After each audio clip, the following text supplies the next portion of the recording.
Have you ever wondered what really happens inside your body when you stop eating sugar? Most people imagine a dramatic transformation beginning the very next morning. They expect their body to suddenly burn more fat, feel endlessly energetic, and become healthier almost overnight. But that's not how your biology works. Your body doesn't panic when sugar disappears.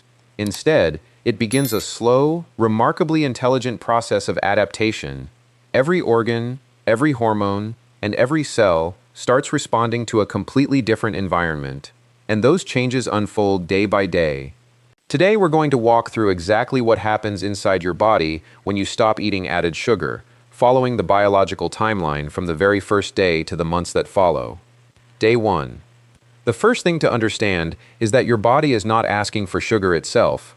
It's asking for familiarity. Glucose is an important fuel, but your body can produce glucose from other foods, and even from stored energy when necessary. The real shock comes from removing the constant stream of added sugars that your brain has learned to expect. Imagine your body as a large city. Every sugary snack is like hundreds of express delivery trucks suddenly rushing into the city at once. Traffic controllers immediately scramble to organize the flow. Warehouses prepare for incoming shipments. Workers temporarily increase their activity. For weeks, months, or even years, your city has become accustomed to these frequent rush deliveries. Then one morning, they stop. Nothing breaks. No emergency alarm sounds. But every department notices the silence. Your brain is usually the first to react. If you regularly consume sweet drinks, desserts, candy, or processed snacks, the reward circuits in your brain have learned to associate sweetness with a predictable reward. When that reward suddenly disappears, many people experience stronger cravings, irritability, or the feeling that something is missing. That doesn't necessarily mean your body lacks energy. It means your brain is adjusting its expectations. This is an important difference.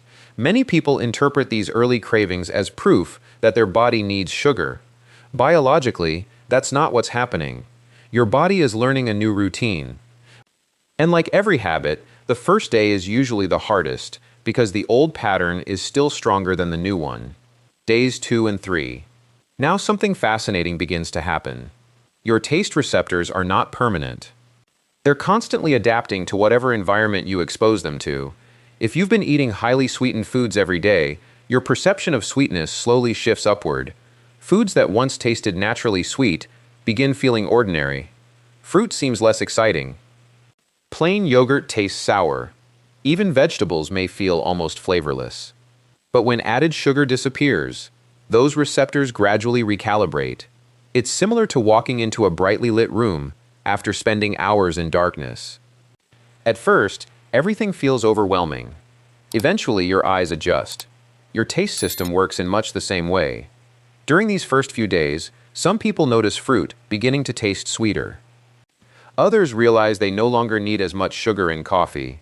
Nothing changed about the food. Your sensory system changed. The city has already started reorganizing its delivery schedule. Instead of expecting emergency shipments every few hours, it begins operating with a calmer, more predictable rhythm. Days 4 through 7. By the end of the first week, another subtle transition often begins. Energy starts feeling more stable. This doesn't mean you'll suddenly wake up feeling superhuman, nor does it mean your blood sugar becomes perfectly flat. Healthy blood sugar naturally rises after meals. That's completely normal. The difference is that repeated spikes caused by frequent added sugars become less common. Think again about the delivery city. Instead of experiencing several massive traffic surges every day, deliveries now arrive at a more manageable pace. Roads remain busy, but they no longer experience repeated rush hour emergencies every few hours. That steadier flow makes the entire transportation system easier to manage. The same principle applies to your metabolism.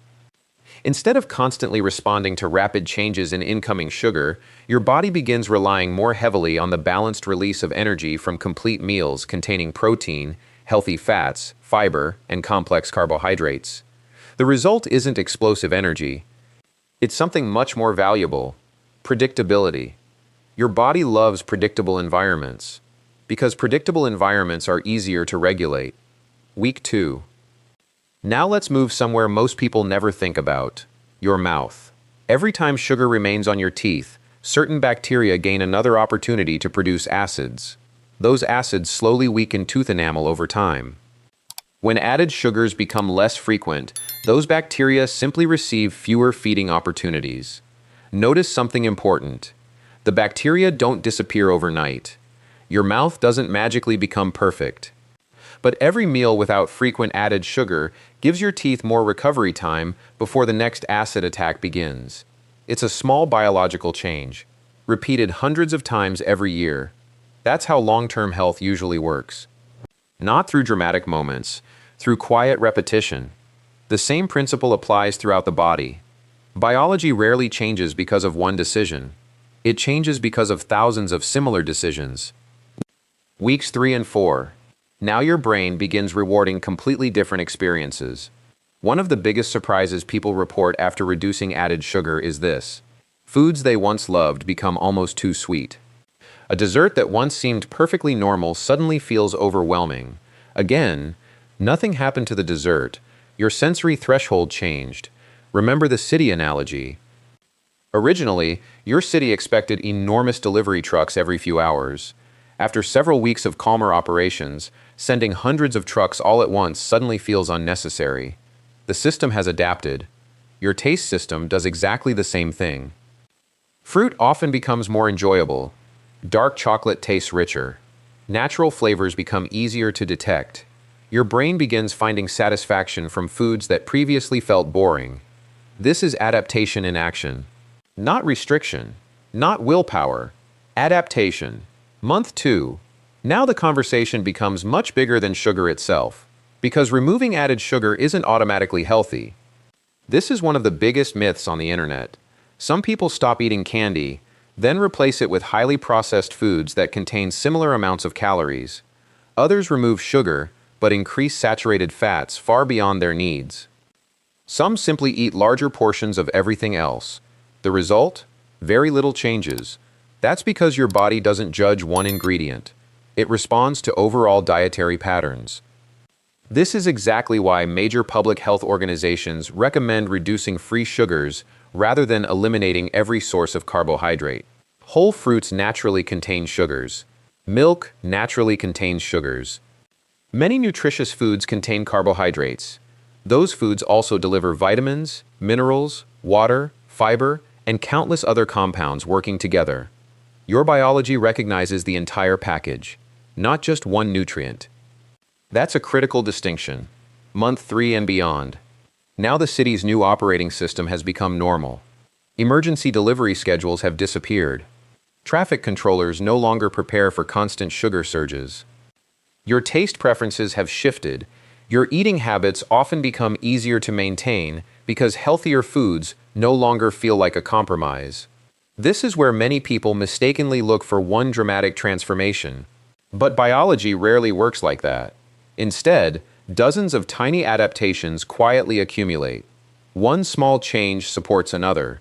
Steadier eating patterns encourage better food choices. Better food choices make consistency easier. Consistency allows your body to adapt even further. It's a slow, positive feedback loop. Exactly the opposite of the rapid highs and lows many people expect. Here's the most important lesson. Stopping added sugar doesn't activate a magical detox. Your liver was already detoxifying your body before you quit sugar. Your kidneys were already filtering your blood. Your digestive system was already doing its job. What actually changes is far more interesting.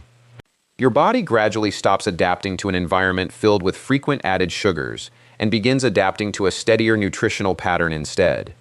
The city doesn't become brand new. It simply starts operating more efficiently because the traffic has become easier to manage. And that's how nearly every biological adaptation works. Not through one extraordinary decision, but through thousands of ordinary ones, repeated long enough for your body to believe that this new environment is here to stay. Every meal sends information.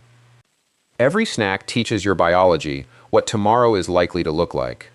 When those signals become more consistent, your body responds with the only thing it has ever tried to do. Adapt. Quietly. Patiently. One day at a time.